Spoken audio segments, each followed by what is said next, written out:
Welcome back to that Eurovision site, Eurovision with a slice of life, and finally we are finishing off with a series of our pre and post discussions by talking about Italy's Sanremo Music Festival. I'm joined today by a guest. We've got Jess with us. How are you doing today? Hi. All good, thank you. Excited to be talking about this year's Sanremo.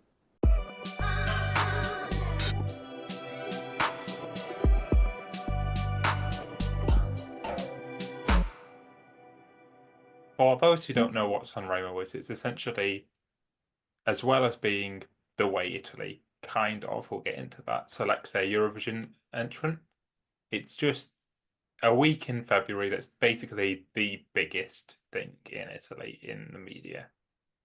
And this year it was quite an interesting one because it was the first year where we were back with Carlo Conti as the showrunner. And what did you think of how Carlo did? So I think that Carlo wanted to give us something different to what Amadeus has given us for the past few years.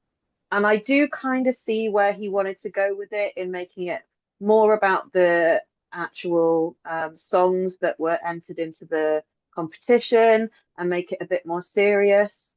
But for me, it kind of lost some of the joy Yeah. that I think Amadeus had brought in the last few years. Now, I'm not saying Sanremo has to overrun by 3 hours and be chaotic, but there is a bit of fun that I think was missing this year.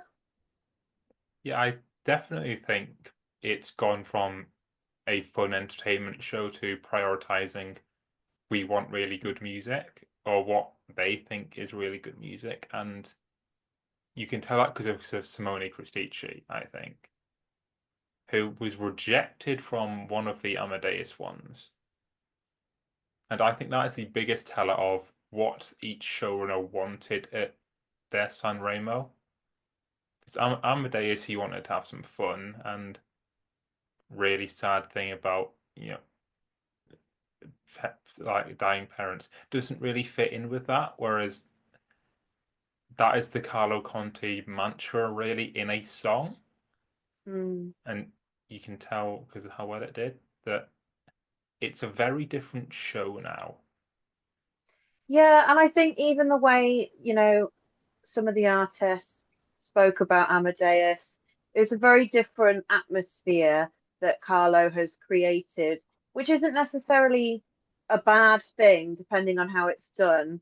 But I think there's a balance, isn't there, between wanting this to be about the music and still finding the joy of a variety of Italian music, because what's been really good about Amadeus's shows is there is something for everyone.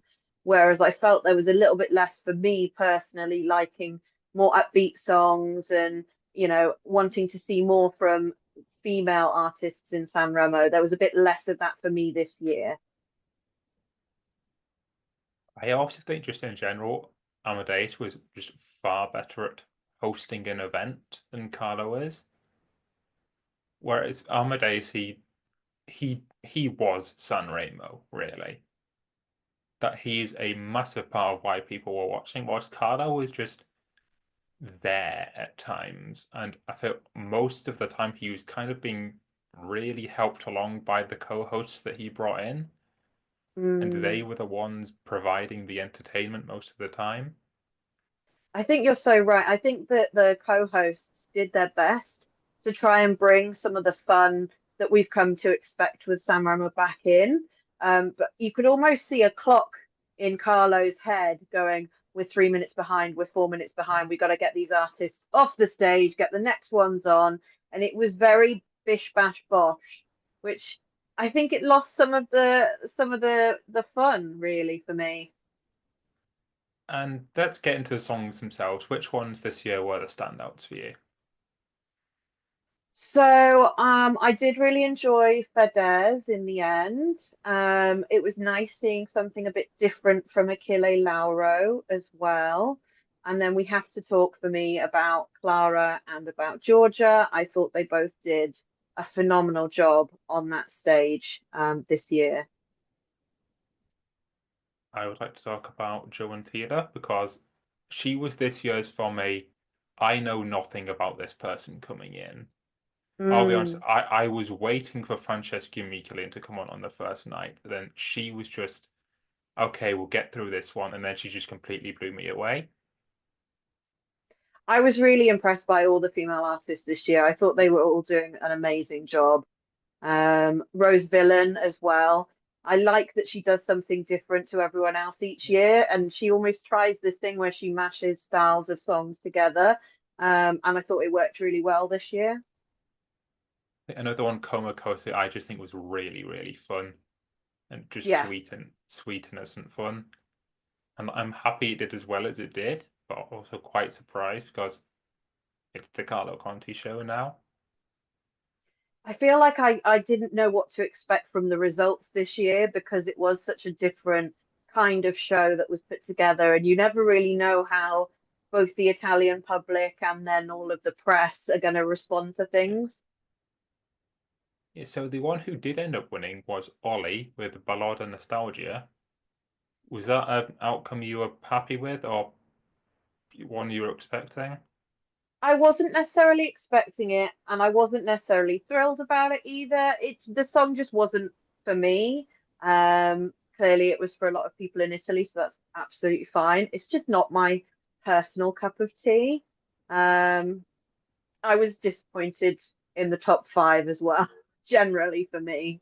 Yeah, the top five, it's not it's happened again in Sanremo, but for those who don't know, it's like 34 of the last 50 Sanremo top fives have been solo men.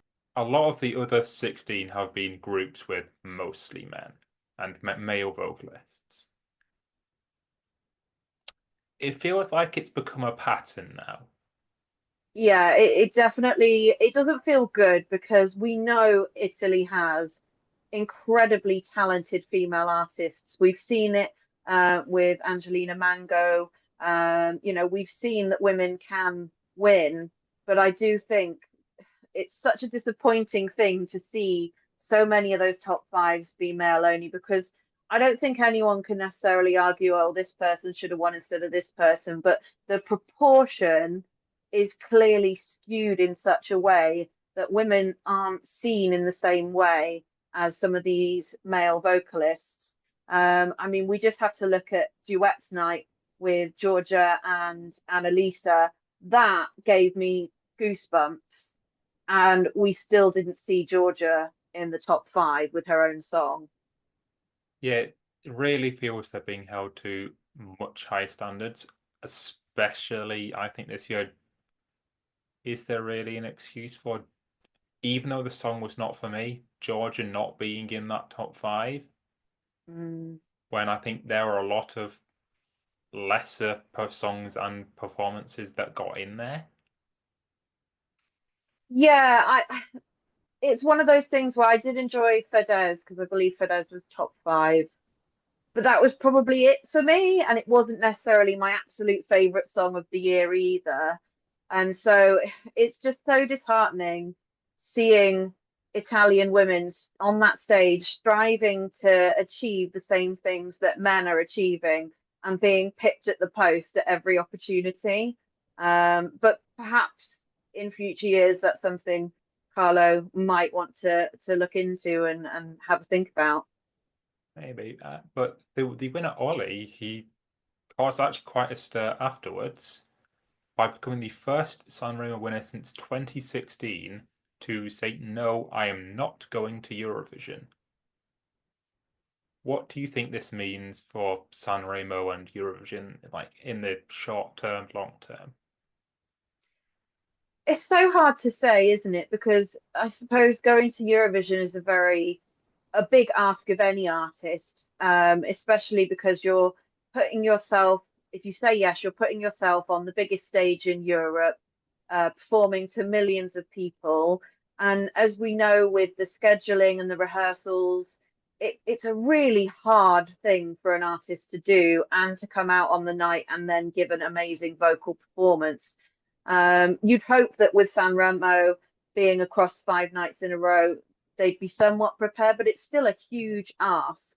And I wonder, is that ask maybe too big for Ollie at the moment, and he didn't want to risk jeopardizing where he is in the music industry at the moment. It's difficult to say, and he's been quite a polarizing character as well. Also, I don't blame him because he's like absolutely massive in Italy at the moment. I think it'd be kind of silly for him to just abandon like a tour he was essentially going on for maybe a small chance at getting international one. He could probably just go international anyway if he wanted to.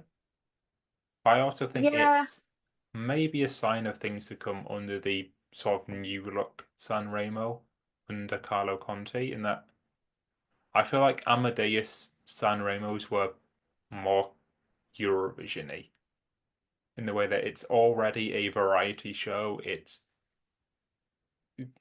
far more than just people singing songs, and it's still a lot of that under Conte. But I think the direction is definitely different, and I think that could impact more people just because of who is getting into the competition mm. in terms of And I think how many people with will say yes. and I think with Sanremo as well, it's always been sort of Eurovision adjacent rather than Yeah, Eurovision focused. Whereas so many other national finals, I mean, we can argue whether Sanremo is or isn't a national final. it Um, is. the whole point of it is to get to Eurovision in countries like Sweden and Norway and Iceland. That's not necessarily the point of Festival de San Remo. You have the awards at the end of the week. They have the option, of course, to go to Eurovision, but there's probably going to be different motivations for why artists want to go to Festival de San Remo, and Eurovision, I suppose, isn't for all of them. Yeah, I think the main motivation is song that will do very well in the charts, or platform for you people to remember you still exist in some cases, really. But with Olly declining, it came to second place Lucio Corsi to take up the mantle and accept the offer. What do we think of Lucio and his song Volevo essere un duro? So I found Lucio quite endearing throughout the week. The song isn't my favorite song, but it's not my least favorite song either. It's sort of middling for me. It feels very Italian, which, is what we would want from Italy, sending something very Italian feeling to Eurovision. Um, and I think that they will have a really lovely time at Eurovision. They seem to be really up for it and really keen. So I'm hopeful that they'll do well in that sense. I don't know if it's much of a jury or a public vote winner, but I hope that they'll have a fun time. And I had a good time Yeah. watching them in the week, especially their duet. That was good fun. Yeah, I think that was my favorite duet for sure. I do think that Lucio instantly, like, as an artist, was like endearing to me because there is a visual identity there. There was the not being able to sit properly on a stool, which was amazing. More people That's so should. real. So it's just incredibly relatable. And I think the song was a little bit of a slow burner throughout the week. We saw a lot more people say, "Oh, this is actually quite nice. I quite like this."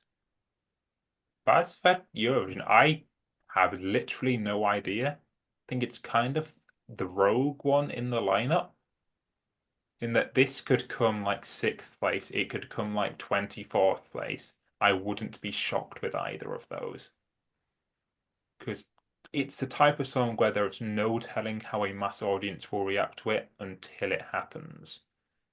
Like we can tell that Barabada Bastu is gonna do really well with the televote. We can tell that like Wasted Love will do really well with the jury. This, no idea.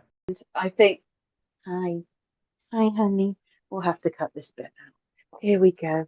I think it's really unpredictable because, yeah, like you say, I could see people really enjoying it. I could see people really not remembering it. It's gonna just depend perhaps how it's staged and how it comes across to all the people that are watching from home. It's interesting, isn't it, over the last few years, seeing how staging has changed, where some staging is clearly for the audience in the arena and some staging is for the people at home. And I think that'll have a lot to do with it.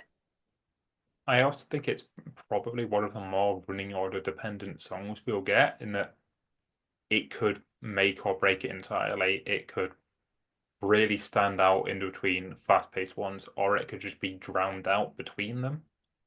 Mm, Both are very possible. But as for staging, I think that the other person on stage is like the Italian staging person, apparently, or Italian music video person. So Lucio is in very good company. mm. And we've seen Italy before.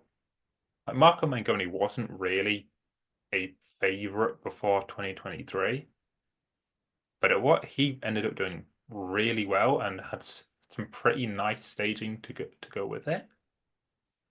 Angelina Mango, Yeah, that wasn't my fave. no. That wasn't my favorite. And I loved that song, but it wasn't my favorite. But I think it'll be interesting as well because I think didn't Lucio actually play the piano at Sanremo, which won't be possible on the Eurovision stage. So that does give him more options in what he wants to do. I am just I really want the Topo Gigio to appear somehow. Whether Just it's get just them in the in background. just if it's in the background, in the green room, in a postcard, anything, I want to see it. I would love that as well. Do you think it would count as a person on stage Actually, it would if they have have the to, actual surely. puppet? I mean, I guess you could have to have at least one person operating. Yeah. These are the silly things I think of. I'm like, how many people does it take to operate a puppet mouse? Maybe we'll find out in May. Maybe. Other than that, do we have any final Sanremo thoughts? Carlo Conti, if you're listening, bring back the fun, have more women, um, have more fun yourself. I feel like Carlo didn't even seem to enjoy it as much. Have more fun, enjoy it because it's such a special evening, not just for Italy, but for all of the fans who love it across the world. I take annual leave now to watch it. And so please make it worth our time to spend with you having fun. Yeah, so more women, more fun. That's what we want from Sanremo. I So think so. let us know what you like or disliked about this year's Sanremo, how you think Lucio Corsi will do at Eurovision, and be sure to check out that Eurosite on just absolutely everything in the description. It's coming up to pre-party season. We're going to have some interviews from a lot of Eurovision artists. This is the place where you'll find them. So leave a like, subscribe, and check out that EurovisionSite.com for just everything else you may need. Thank you very much, Jess, for coming, Thanks for having me. and goodbye.